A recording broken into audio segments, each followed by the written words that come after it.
सब अति सौभाग्यवान युगल सरकार दर्शनाभिलाषी संतों का स्वागत है। आप सब युगल सरकार दर्शनाभिलाषी हैं। श्रील प्रबोधानंद सरस्वती बताते हैं वृंदावन महिमामृत में, आनंदा परसीमा सीमा च सौभाग्य रस सारस्य हरि मधुरिमा अंत्य सीमा वृंदावनम एव सेव्य गुण सीमा। ये जो ब्रज है ना,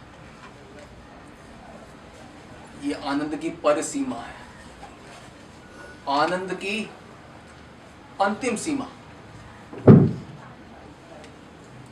यद्यपि सभी भगवत स्वरूप प्रबोधानंद सरस्वती कहते हैं हरि के सभी स्वरूप आनंदमय हैं, हरि के सभी आनंद भी सभी धाम भी आनंदमय हैं, और हरि की जो कांताएं हैं लक्ष्मी इत्यादि वो भी आनंदमय हैं। लेकिन मेरा मन तो केवल उन ठाकुर के पीछे जाता है जो केवल किसी भी वैकुंठ धाम में नहीं होता। क्या कि वो ठाकुरानी के पीछे जाते हैं। बताया जा रहा है आनंद पल सीमा सौभाग्य सार सारस्य, सौभाग्य रस सारस्य। सौभाग्य की जो अंतिम सीमा है वो ये मधुर भाव का भजन है ब्रज का। हरि मधुरिमा, हरि का वे माधुर्य है, जो आनंद है उसकी अंत्य सीमा, शेष सीमा, हरि के आनंदमय अवस्था की शेष सीमा ये ब्रज धाम है।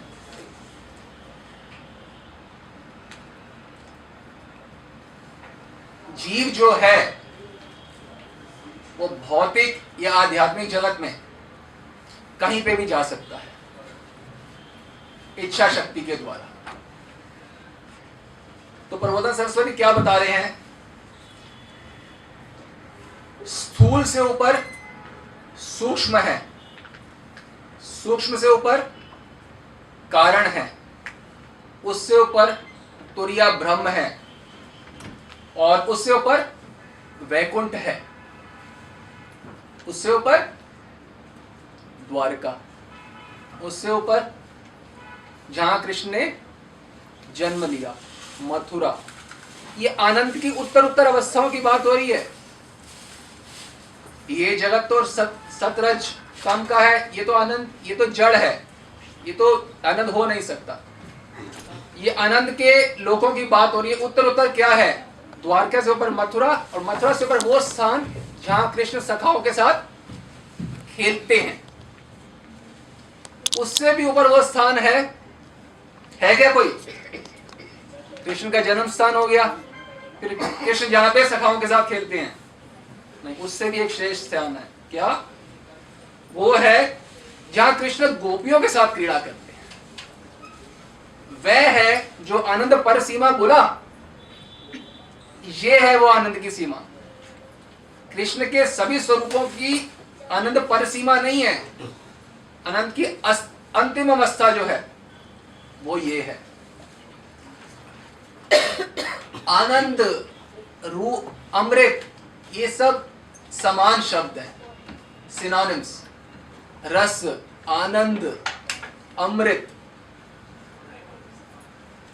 जो कृष्ण की छवि है, जो कृष्ण का रूप है, वो इतना सुंदर है, इतना सुंदर है कि वो रूप का वर्णन करना संभव नहीं है। इतना सुंदर है। यदि कोटि कोटि सरस्वती कोटि काल तक कोटि कोटि काव्य लिख लें तो भी श्री कृष्ण के रूप का वर्णन तो छोड़िए, श्री कृष्ण के रूप के एक अंक का भी सम्यक रूप से वर्णन नहीं कर सकते। श्री कृष्ण इतने सुंदर है। कहते नहीं है सुधानिधि में, श्यामेति सुंदर वेति, इतने सुंदर है श्री कृष्ण। वृंदावन महिमामृत में बताया गया कि यदि कविगण कोटि कोटि काव्य भी रचना कर दें, श्री कृष्ण को तो छोड़िए, जो वृंदावन है उसकी एक छटा का भी वर्णन नहीं कर सकते। एक छटा का वर्णन कोटि काव्यों से नहीं हो सकता। क्यों? क्योंकि वो आनंद आनंद का वर्णन कैसे करेंगे? और श्री कृष्ण आनंद की अंतिम अवस्था है। और इनसे ऊपर कोई नहीं है। लक्ष्मी, वह तक कृष्ण के रूप से आनंद का सार क्या है? रूप ही तो है। ये रूप ही तो मादक है। जो श्री कृष्ण है उनका रूप इतना मादक है, इतना आकर्षक है कि लक्ष्मी जो नारायण की वक्षस्थल निवासिनी है, वो कृष्ण की कामना करती है संग की। इतना आकर्षक रूप है श्री कृष्ण का। नागर सुनो तुम्हार चौरित की चौरित तुम्हार आधार अचेतन सचेतन करे। तुम्हार अधर, जो कृष्ण का अधर सुधा है, वो अचेतन को, जो जड़ है, उसको सचेतन कर देते हैं। ये कृष्ण की अधर सुधा है।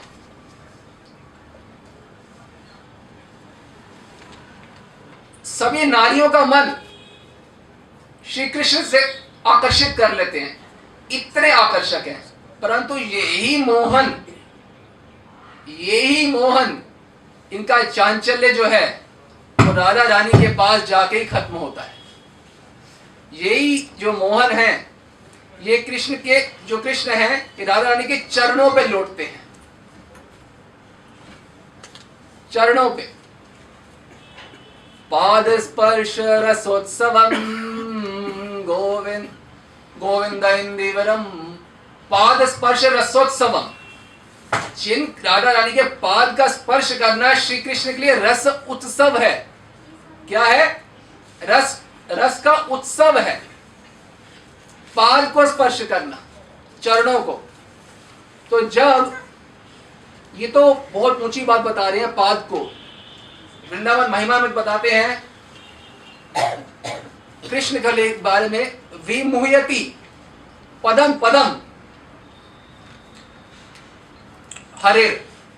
कृष्ण जो है विमुह्यति, एकदम मोहित हो जाते हैं पद पद पे। किससे? राधा रानी के दिव्य अंग से जो प्रेममयी जो छटा निकल रही है, जो दीप्तिमान जो छटा निकल रही है, प्रेम से निकली हुई छटा। ये रोशनी नहीं, प्रेम छटा से उस मादनाख्य महाभाववती राधा रानी की छटा है, उससे विमुह्यति पदे पदे हरे। पद पद पे मोहित हो जाते हैं। अभी तो राधा रानी आई नहीं, उनकी छटा से। जब श्री कृष्ण राधा रानी का दर्शन करते हैं, आपको पता है कितनी ये क्या बात है? राधा रानी का दर्शन। राधा रानी कौन है? ये वो है जिनके पीछे सब नारियां आकर्षित हैं। वो उनके चरणों पे लौटते हैं, वो भी जब कृपा हो जाए। सबके ठाकुर ठाकुर और ठाकुर की ठाकुर ठाकुरानी।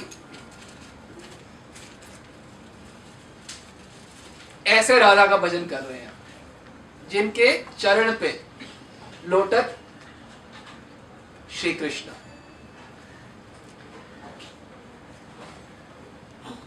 श्री कृष्ण बताते हैं, चैतन्य चरित्र में तो वर्णन आता है,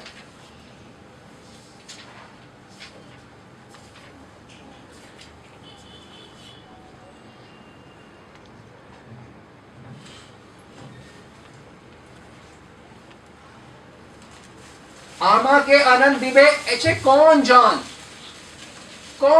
ऐसे। आमा के आनंद दिवे, श्री कृष्ण तो आनंद स्वरूप है, उनको आनंद कौन दे सकता है? श्री कृष्ण खुद बोल रहे हैं, आमा के आनंद दे, ऐसे कौन जान होवे ना।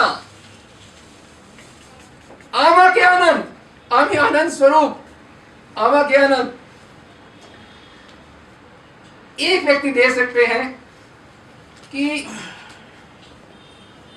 जिसके गुण मुझसे भी अधिक हो, श्री कृष्ण कहते हैं, वो मुझे आनंद दे सकता है।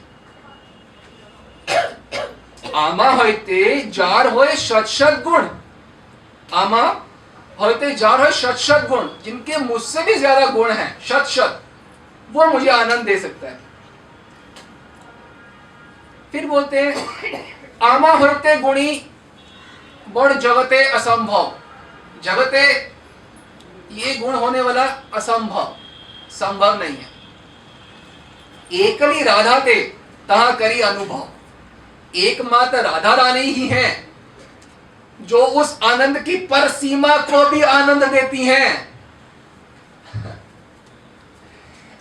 जो जीव है उसका जो मन चंचल है वो तभी तक है जब तक वो भगवान के दर्शन नहीं करता।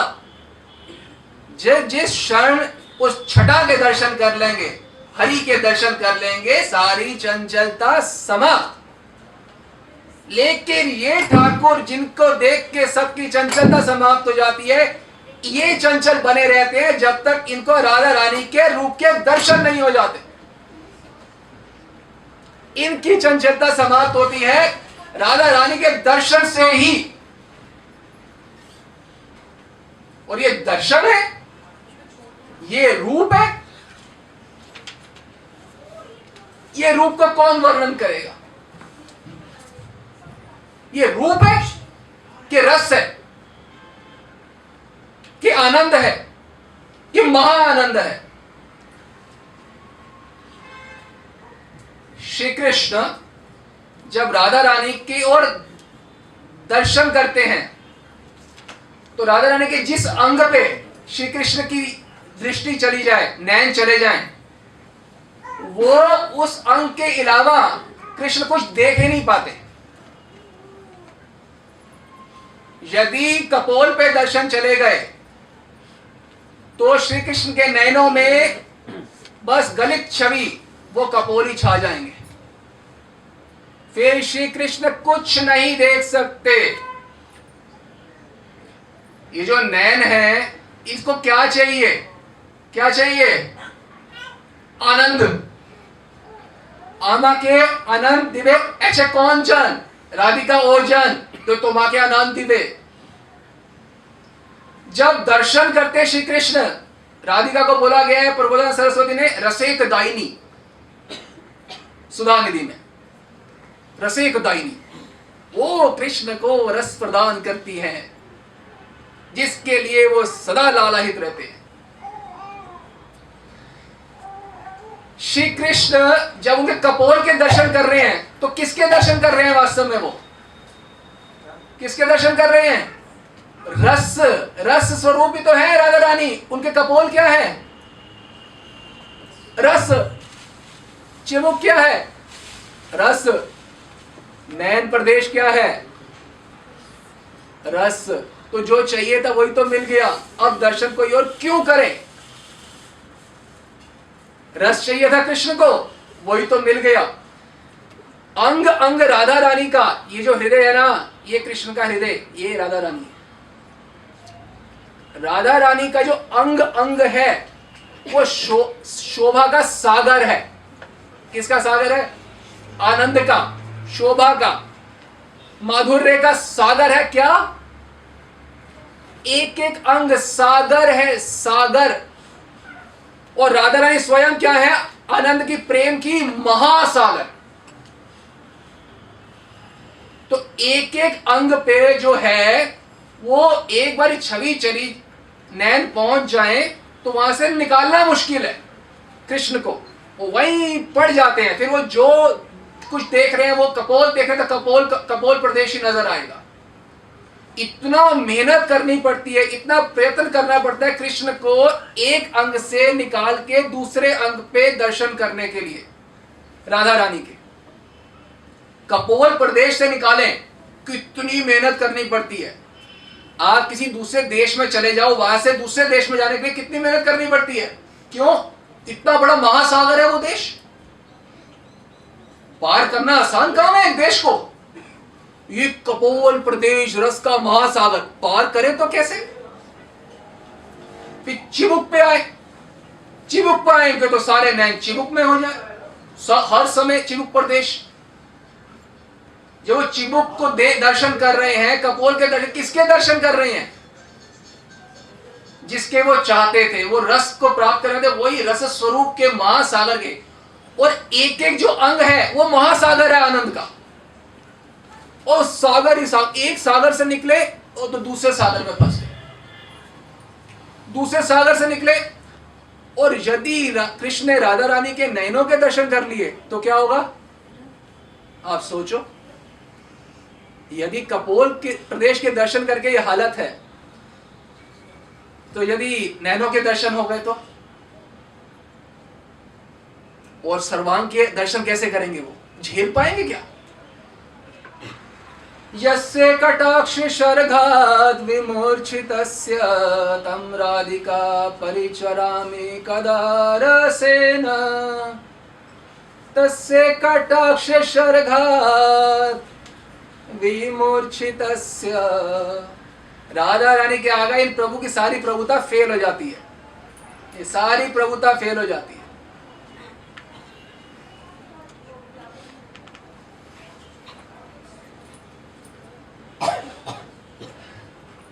अंग अंग जो है शोभा का सागर है।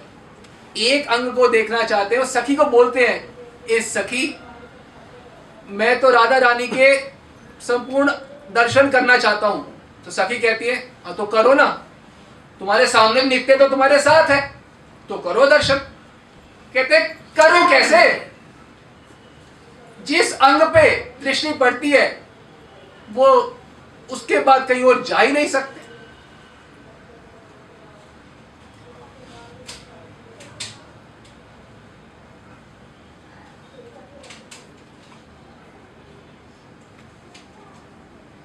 ये रूप इतना बलवान है, इतना बलवान है ये रूप। रूप नहीं, रूप का एक एक एक अंग, एक छटा जो है राधा रानी की, जो एक छटा है वो कृष्ण को पूर्ण रूप से बंदी बना लेती है, पूर्ण रूप से।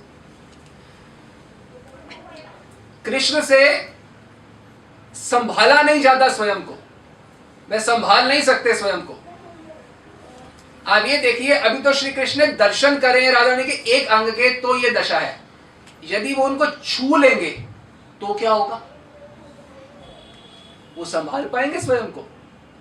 अच्छा, कौन किसको छुएगा? रस स्वरूप रसो वही सहस छुएंगे रसेक दायिनी को। तो रस स्वरूप ही रसेक दायिनी को, परस्पर के लिए वो रस है, वो छू रहे हैं। तो राधा रानी है प्रेम स्वरूप। प्रेम मतलब जो वो श्री कृष्ण को आनंद देके आनंदित होती हैं। आप ये सोचिए, जब एक बार श्री कृष्ण ने चिबुक प्रदेश को पकड़ा तो कृष्ण कितने आनंदित हो रहे होंगे, हो रहे हैं। और जिसका पकड़ा वो कितने आनंदित हो रही होंगी, जिन्होंने पकड़ा वो कितने आनंदित हो रहे हैं। जब श्री कृष्ण आनंदित हो रहे हैं तो उनको राधा रानी देख के कितने आनंदित हो रही होंगी कि मैं ठाकुर जी को प्रसन्न कर पा रही हूं, वो और आनंदित हो जाती है, उनको माधुर्य और बढ़ जाता है। फिर श्री कृष्ण और पान करते हैं तो और खुश हो जाते हैं। तो राधा रानी इसको देखती है कि और आनंदित हो, राधा रानी का माधुर्य और बढ़ जाता है। राधा का माधुर्य बढ़ा, श्री कृष्ण ने देखा और बड़ा माधुर्य, और पान करते हैं। अरे भाई पानी तो करना है, रूप ही तो सार है। अरे 56 भोग थोड़ा ना खा रहे, रस पीना है आपने।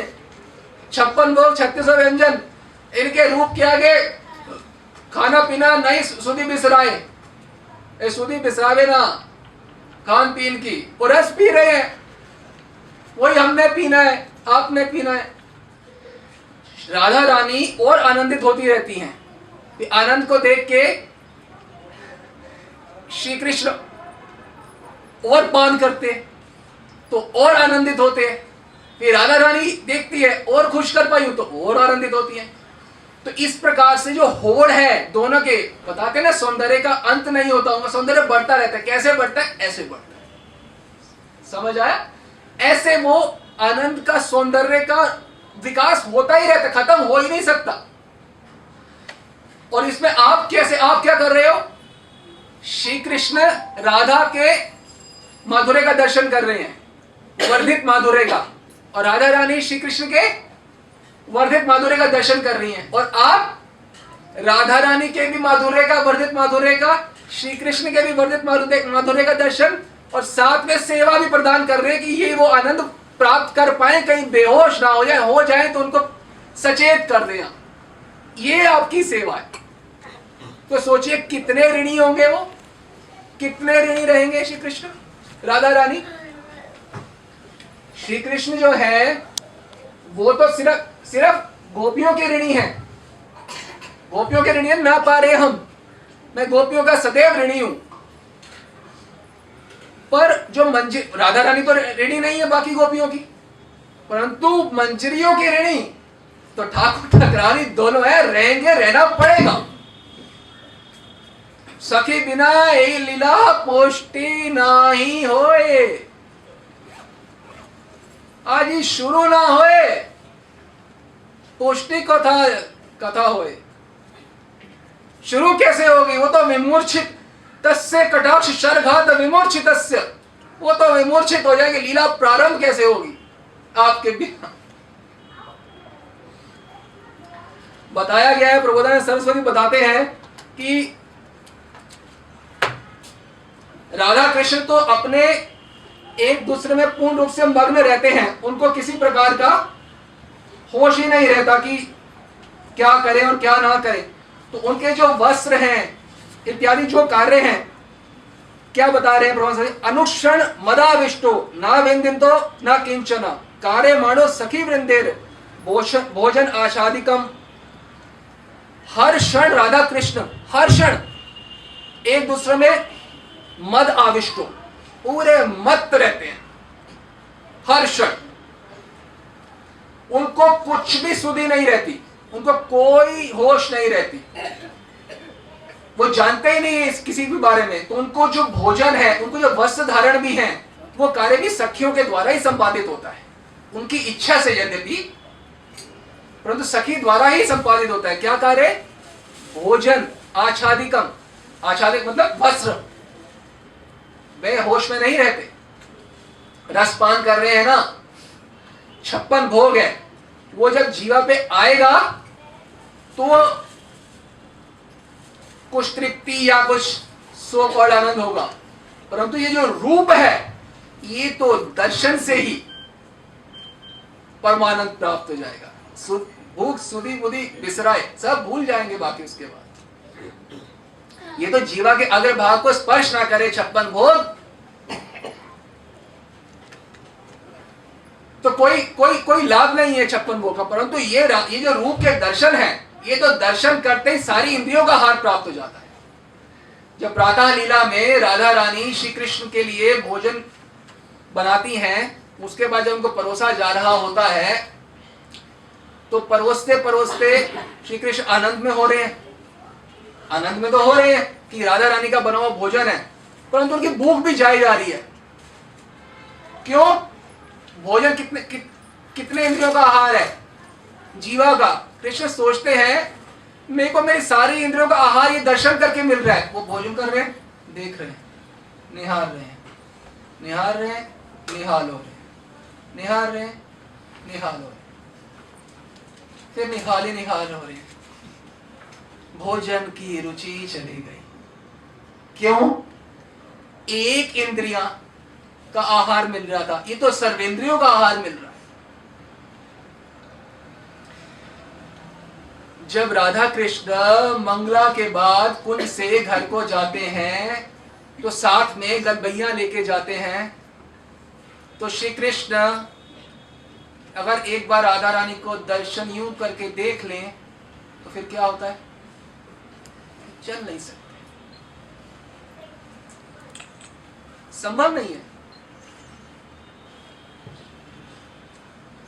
अरे संभव चलना क्या, पुलकावली से, रोमांच से, कंपन से, वहीं पे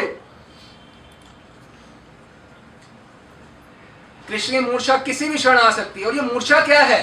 ये कोई भौतिक मूर्छा नहीं है, ये आनंद मूर्छा है, ये रस मूर्छा है।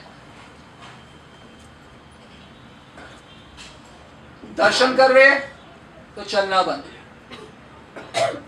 चल रहे हैं तो सोचते हैं दर्शन बंद हो रहे हैं, फिर दर्शन करते हैं तो चलना बंद हो जाता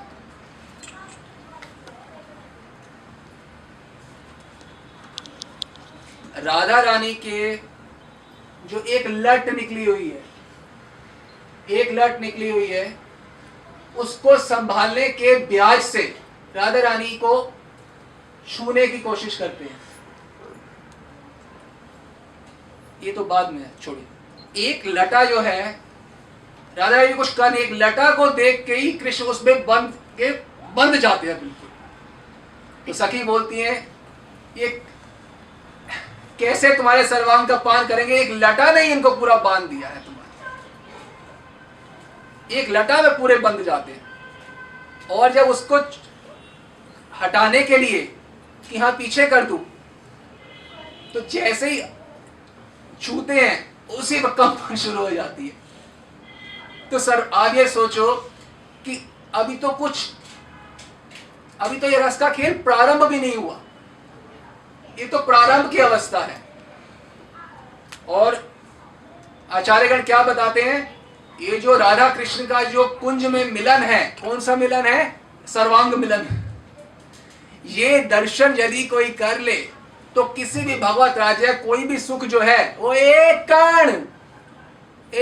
कण के समान भी नहीं है। क्यों? उस समय वो रस स्वरूप और रसिक दायनी अपने आनंद की परमावस्था को प्राप्त होती है। सर्वांग मिलन से सर्वांग माधुर्य अमृत बढ़ता रहता है, बढ़ता रहता है। पान करते रहते हैं कृष्ण, वो राधा रानी उनको देख के और आनंदित होती है कि मैं उनको पान करवा पाई, उनको पान करवा पाई देख के और सुंदरता बढ़ती है। श्री कृष्ण और पान करते हैं, और पान करते हैं तो राधा रानी और खुशी होती है। और जो सखी हैं, खाए और तृप्ति किसी और को हो रही है। खा कौन रही है और हरा भरा किसका हृदय हो रहा है, शीतल किसका हृदय हो रहा है। ऐसे ही विलसो मेरे युगल सरकार, तुम और विलसो, और दुआएं दे रही है और उनकी बलाएं अलाएं आरती उतार रही है। ऐसे ही सदा बिलसते रहो। ये राधा रानी की इच्छा है। राधा रानी रूपामृत का पान कर रहे हैं आप सब, ये उन्हीं की किशोरी जी की कृपा से ही होता है। बिना हरि कृपा मिले नहीं संता, बिना हरि कृपा के तो संत का ही दर्शन नहीं होता, संत नहीं मिलते। ये तो राधा रानी अपने आप को लुटा रही हैं। राधा रानी का रूपामृत पान, राधा रानी की कथा का पान, जब तक राधा रानी की इच्छा ना हो किसी को नसीब हो नहीं सकता। कोई बोले कि मुझ पे कृपा है कि नहीं राधा रानी की, तो ये हम देख लें क्या हमें राधा रूपामृत का पान हो पा रहा है, क्या हमें ऐसे किसी संत का सानिध्य प्राप्त है। क्योंकि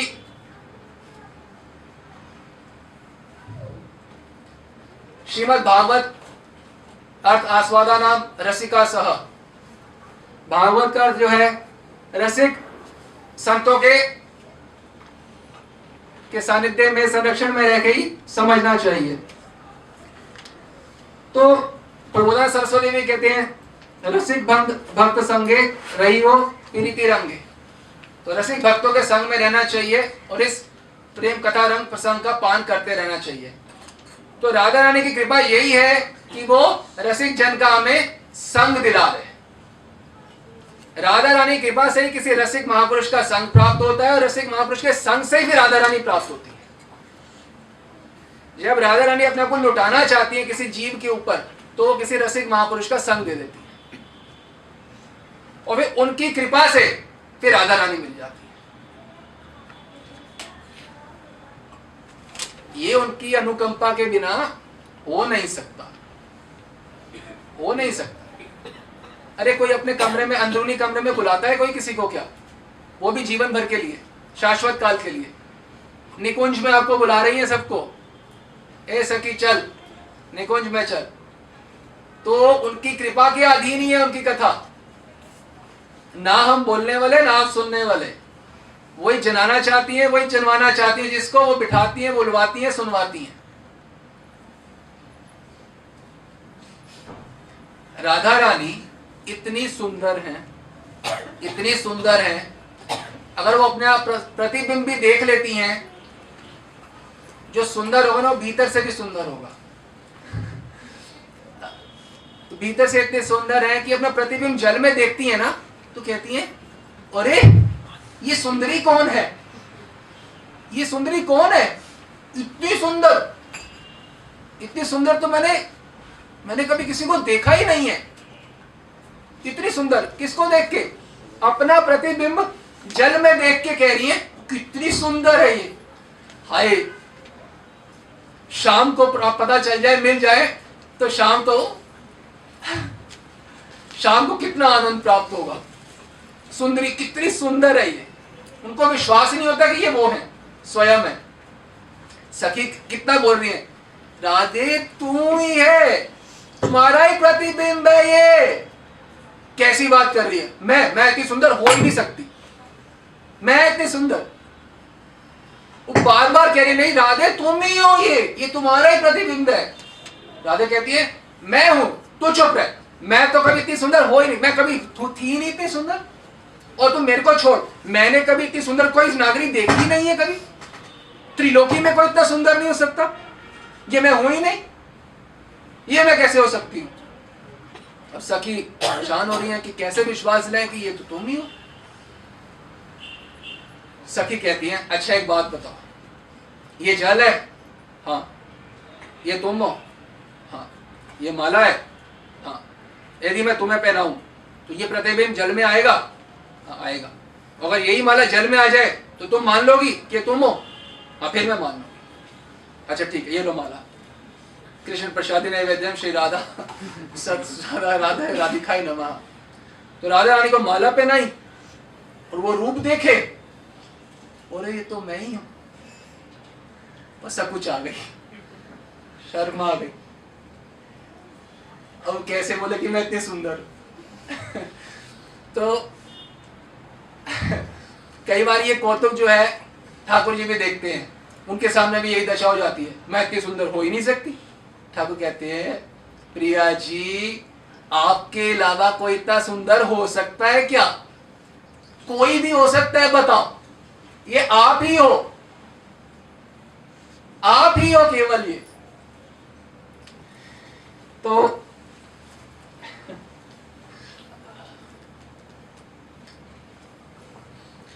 बार बार बोल के समझा के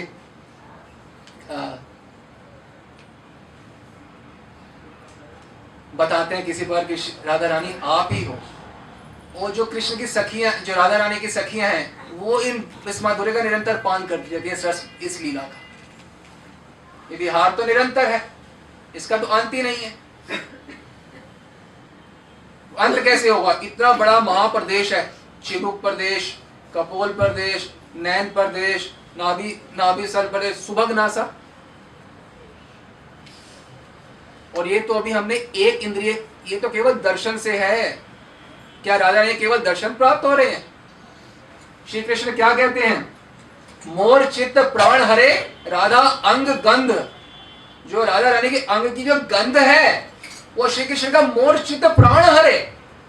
मेरा चित्त प्राण उनकी अंग की गंध हर लेती है।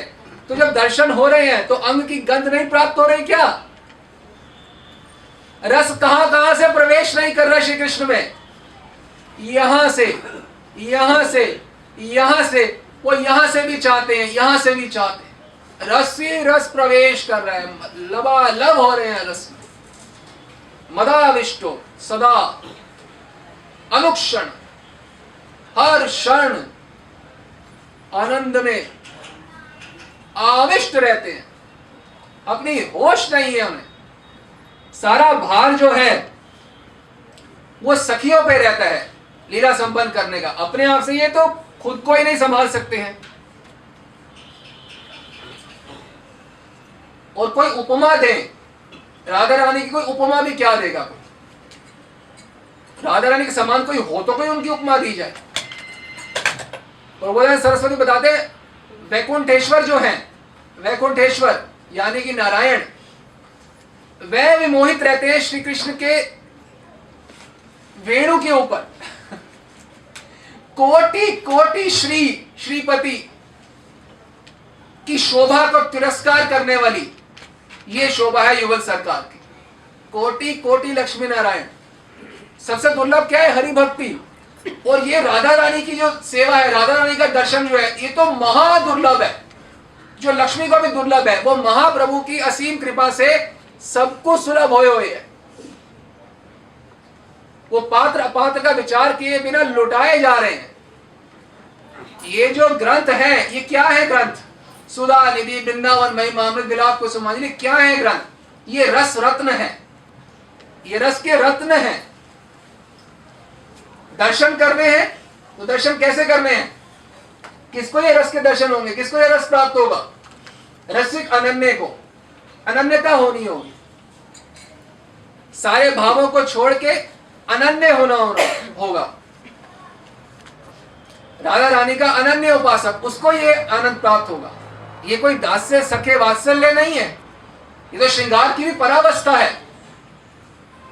ये कोई दास्य सखे वात्सल्य थोड़ा है। ये जो दास्य है, सखे है, वात्सल्य है, इसमें प्रधानता किसकी होती है? किसकी होती है प्रधानता? ठाकुर जी की। और श्रृंगार में भी गोपियों के साथ जो मिलन है, उसमें प्रधानता किसकी होती है? ठाकुर जी की। परंतु ये जो राधा रानी का सेवा है, इसमें प्रधानता किसकी होती है? ये ठाकुर की भी ठाकुर है, ठाकुर की ठाकुर ठाकुरानी। तो जिस रस में प्रधानता ठाकुर जी की होगी, तो एक बूंद मिलेगी हमेशा। एक बूंद आनंद चाहिए तो वो ठाकुर की प्रधानता से कोई भी सेवा कर लो, साखे दास्य वत्सल्य इत्यादि, तो एक बूंद प्राप्त होगा। जो जहां वल्लभा की प्रधानता होगी, कोई वैकुंठ लोक में वल्लभा की प्रधानता नहीं है, केवल ब्रज में है। जहां वल्लभा की प्रधानता होगी, वहां नव नव महासागर में सखियां निमज्ज रहेंगी हमेशा अनादिकाल तक। क्यों रहेंगी? क्योंकि नव नव महासागर में ठाकुर ठाकुरानी दोनों निमज्ज रहते हैं। उनके दर्शन करते करते वो तो ज्यादा मत रहती हैं।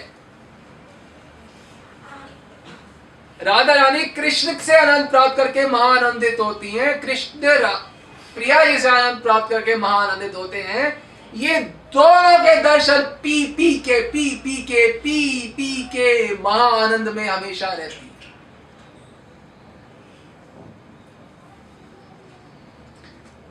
जो मंजरी की सेवा है, जो मंजरी का सुख है, वही तो आपका सुख है। यही तो उपासना है। ये आगे जाके प्राप्त नहीं होगा, ये तो प्राप्ति है। ये प्राप्ति नहीं होनी है, ये प्राप्त है। प्राप्त होना मतलब इसके ऊपर कुछ होगा। वो ये रस रूप में ये ग्रंथ है। दर्शन कर रहे हैं ठाकुर जी के, ग्रंथ खोलो, करो ठाकुर के दर्शन, करो राधा रानी का रूपामृत का पान।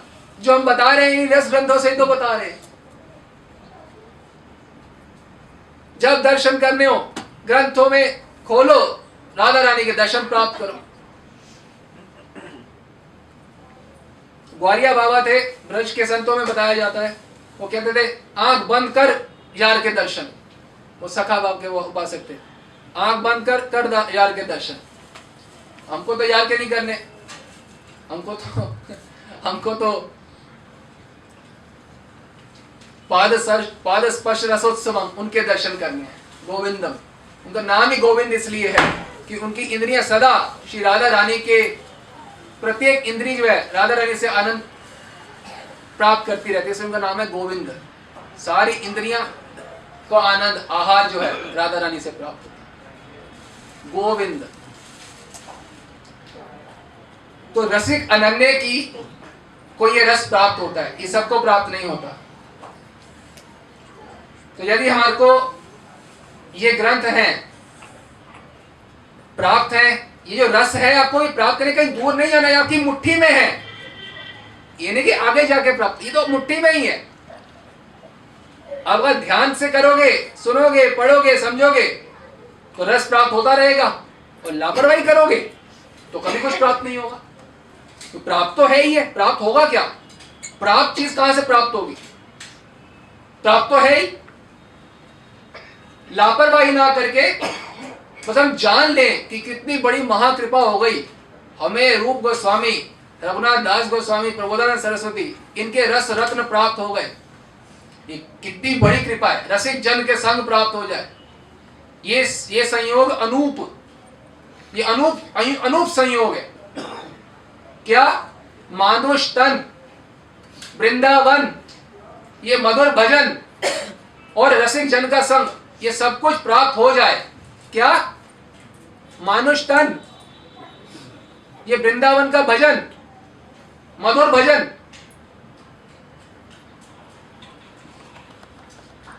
रसिक संतों का संग, इससे ऊपर और क्या प्राप्त होगा? अपना भाग्य बनाओ, आनंद बनाओ।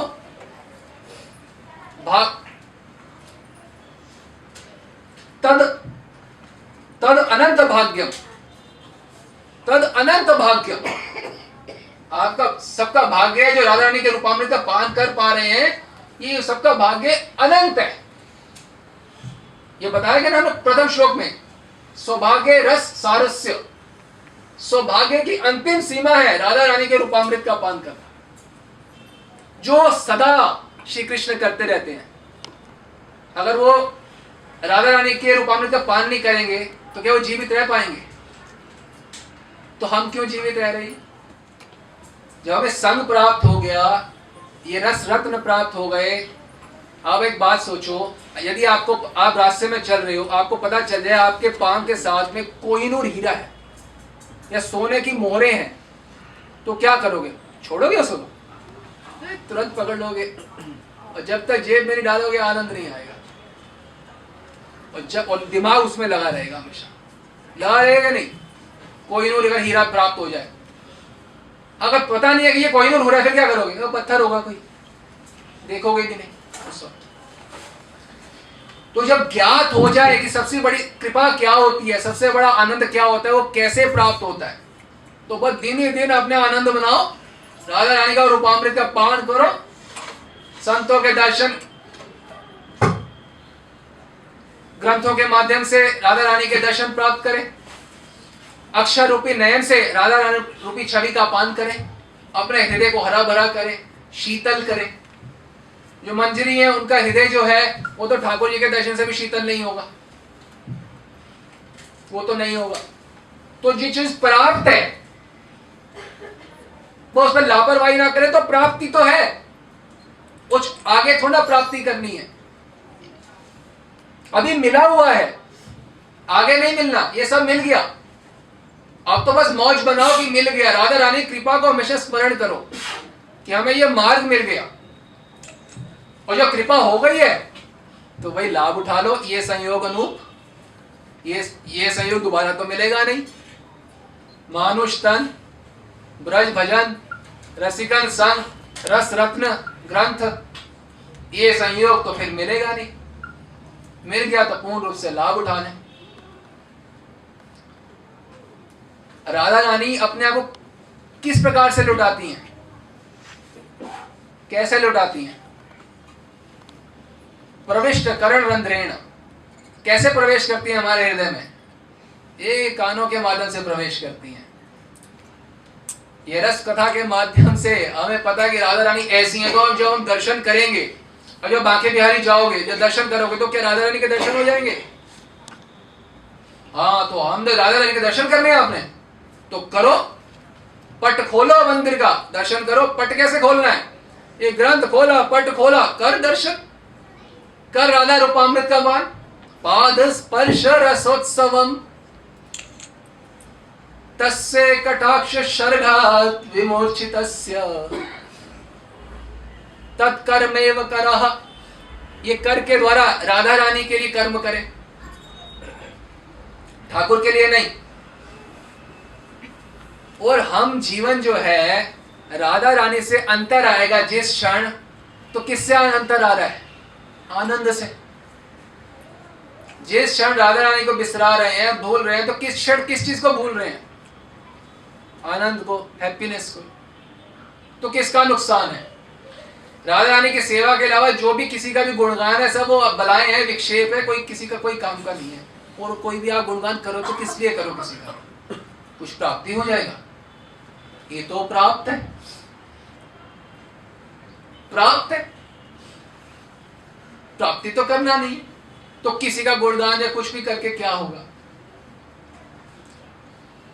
हरि का गुणगान भी क्यों करो, एक कार्य के लिए कर सकते हो, जब राधा रानी मूर्छित हो या राधा रानी विरह में हो तो उनको कृष्ण कथा का पान करवाना हो, हाँ तो हरि कथा, ये वाली हरि कथा करें। नहीं तो हमने जीव दशा और ये दशा और वो दशा का सिर्फ ऐश्वर्य रूपी जो ग्रंथ है वो पान करके क्या होगा। ये जो ग्रंथ हैं गोस्वामी गण के, ये ऐश्वर्य और माधुर्य सम अलंकृत है। कैसा है, सम अलंकृत। ये दोनों का एकदम नायाब मिलन है। ये गोस्वामी ग्रंथ, ये रस रत्न है, ये हीरा है, ये युगल सरकार ही है। ये रस, ये अलग नहीं है। प्राप्त तो युगल सरकारों का नहीं, ये तो प्राप्त है। निकुंज में जाना नहीं है, ये तो निकुंज ही है। जाओगे क्या, ये तो है, यही तो है निकुंज। हमें कहीं प्राप्त थोड़ा करना है। कोई विभिन्न तीर्थ भ्रमण, ये तो मनेर भ्रम, ऐसा तो मनेर भ्रम। कोई ये तीर्थ है वो तीर्थ है, अरे यही तो तीर्थ है। जब चाहो डुबकी मारो।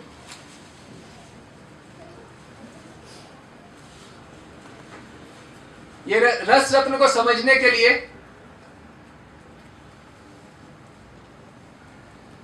संतों का संग, रसिक संतों का ओट चाहिए होती है, ओट, उनका आश्रय। ओट माने आश्रय, कि आश्रय में रहकर यदि भजन करे तो राधा रानी दूर नहीं है। आप ये सोचो कोई दूर है, नहीं, ये सब कुछ प्राप्त है, कहीं जाना नहीं है कहीं कहीं।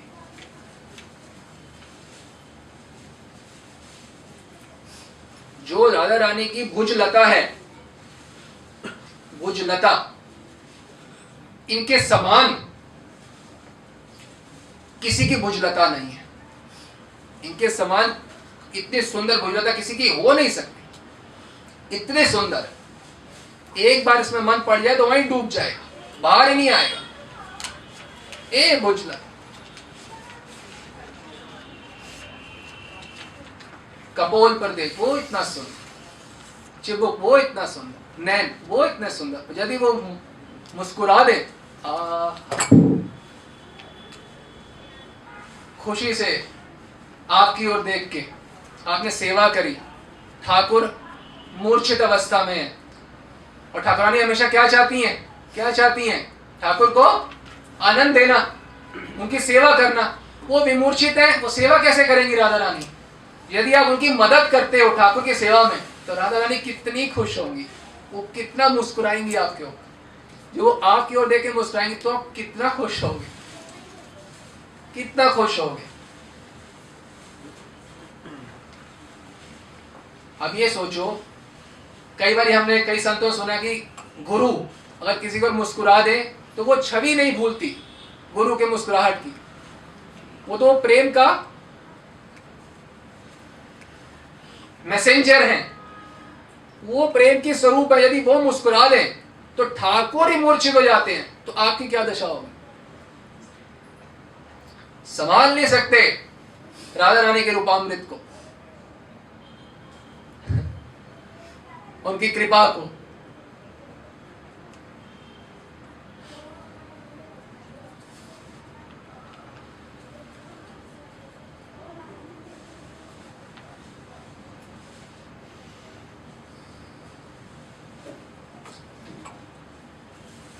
तो जो प्रियता है, प्रियता राधा रानी में होनी चाहिए, उनके नाम में होनी चाहिए, उनके धाम में होनी चाहिए, उनके जन में होनी चाहिए। यदि हमारी प्रियता अगर उनके जन में हो गई, जो उनके जन है, निज जन है अपने, तो उनमें प्रियता होने से अपने आप ही राधा रानी के नाम में भी प्रियता हो जाएगी, राधा रानी के धाम में भी प्रियता हो जाएगी, राधा रानी की सेवा में भी प्रियता हो जाएगी। तो प्रथम है उनके जन्म प्रियता। यद्यपि राधा रानी का जो स्वरूप है वो अति रुचिकारी है। कितना रुचिकारी? अति रुचिकारी। किसके लिए? ठाकुर के लिए भी। रुचिकारी मतलब जो आप भोजन करते हो, जब उसमें रुचि आती है, कुछ सोच सकते हो उसके अलावा? बस वही भोजन स्मरण रहता है, उसके अलावा कोई स्मरण नहीं रहता। तो ये जो आहार है, रूपामृत, गंधामृत, श्रवणामृत, ये जो आहार है,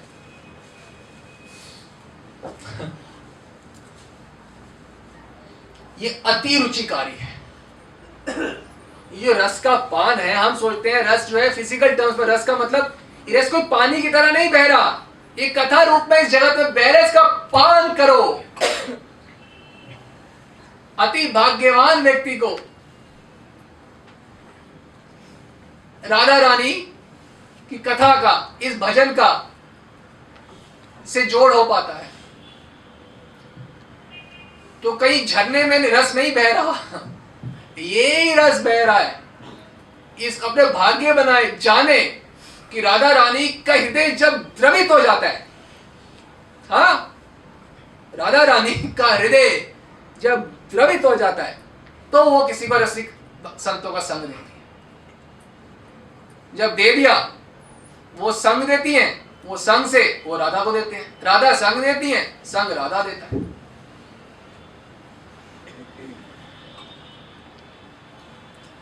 भजन ना होए संग बिना, और भजन बिना ना ही प्रेम। भजन जो है वो संग बिना हो नहीं सकता, और बिना प्रेम के, और जब संग नहीं होगा तो प्रेम उत्पन्न नहीं होगा, और जब प्रेम उत्पन्न नहीं होगा तो आनंद आस्वादन कैसे होगा? प्रेम होगा तो आनंद आस्वादन होगा। प्रेम तब होगा जब संग होगा। इसलिए कहा जाता है साधु संग सर्वशास्त्र कहे। जो वास्तविक संतों का संग है, वो एक बार का संग जो है वो पूरा जीवन बदल देगा। एक बार का संग, एक बार का पूरा जीवन बदल देगा।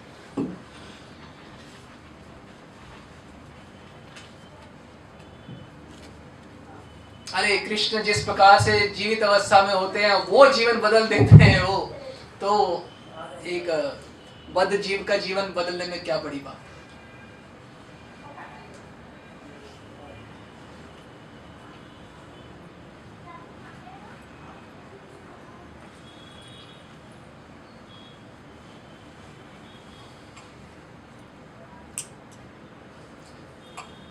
कृष्ण के सुख का वर्णन यद्यपि हो नहीं सकता, पर फिर भी कहें तो हो सकता है।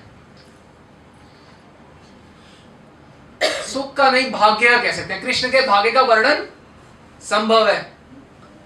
राधा रानी के भाग्य का वर्णन, राधा रानी को सौभाग्यवती, परम सौभाग्यवती बोला जाता है, उनके भाग्य का वर्णन भी संभव है। कृष्ण के भाग्य का वर्णन संभव है, राधा रानी के भाग्य का वर्णन संभव है, पर जो मंजरी है उसके भाग्य का वर्णन ही संभव नहीं है। आपके भाग्य का यदि कोई वर्णन करना चाहे, आप करना चाहो तो आप कर ही नहीं सकते। आप वर्णन कैसे करोगे अपने भाग्य का? कैसे वर्णन करोगे आप? आपका भाग्य ही वर्णन अतीत है, तो आपका आनंद कितना वर्णनातीत होगा। आपके भाग्य का वर्णन कोई बृहस्पति सरस्वती करना चाहे वो नहीं कर सकते। अरे लक्ष्मी को यह भाग्य प्राप्त नहीं है जो आपको प्राप्त है।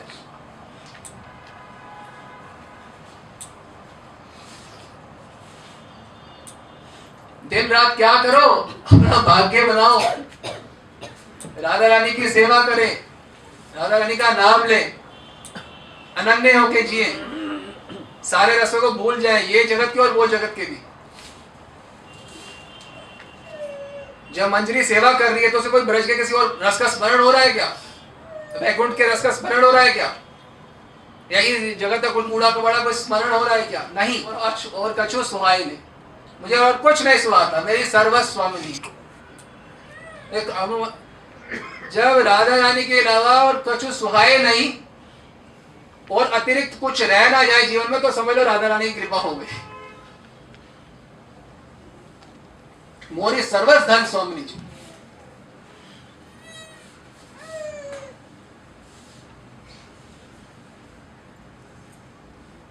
जो ठाकुर का धन है वही आपका धन। नवम नवम महाआब्दी,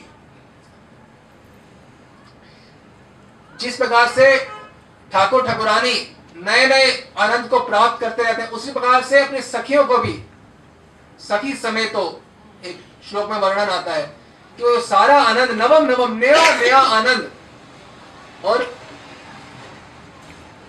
रसांध कर देती है सखियों को, मंजरियों को। जो अन्य भक्त हैं वो भी आनंद आस्वादन करते हैं बूंद माफिक, परंतु जो मंजरियों को आनंद मिलता है, यानी कि आपको जो आनंद मिलेगा सेवा करके, वो आपको रसांध कर देगा।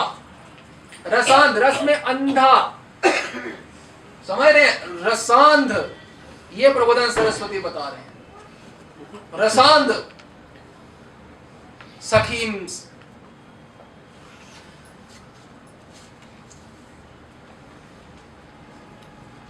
कैसे आनंद वर्णन होगा? जब रसांध कर दिया जाएगा।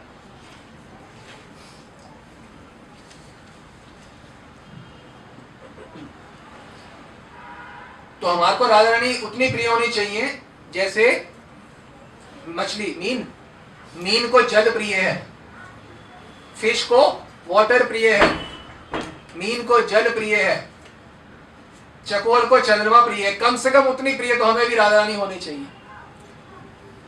मेरी सर्वस्वम धन स्वामिनी जी और कछु सुहाय। हृदय से बोल सके हम कि हाँ राधा रानी आप ही मेरे को सबसे प्रिय हो, कोई प्रिय नहीं है, कोई भी। जिस दिन बोल दिया हृदय से, राधा रानी दूर थोड़ना है। इसलिए प्राप्त करना नहीं है तो प्राप्त है। हमें राधा रानी के अलावा कुछ सुहाएगा नहीं तो किस बात का वो इंतजार करेंगे बताइए? हमें कुछ सुहाता है, इस बात को बस हटा दें और राधा रानी का रूपामृत पान करें, उसी में, उसी छवि में, छटा में निरंतर मत रहें। उन्हीं कपोल देश का चिंतन करें, चिबुक देश का चिंतन करें, उनके कटाक्ष का चिंतन करें, उनके नयन का चिंतन करें, उनके सर्वांग का चिंतन करें। युगल सेवा ही तो अपन ने करनी है, तो सेवा करो, अपना भाग्य बनाओ। किसका इंतजार करेंगे?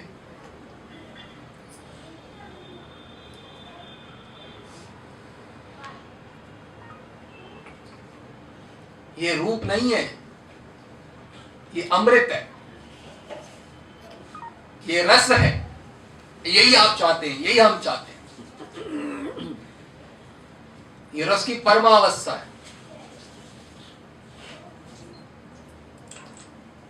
इसको दर्शन करने के बाद और कुछ दर्शन करने की इच्छा नहीं होगी। अरे बाबा आनंद प्राप्त करिए, उसके बाद क्या प्राप्त करना रह जाएगा?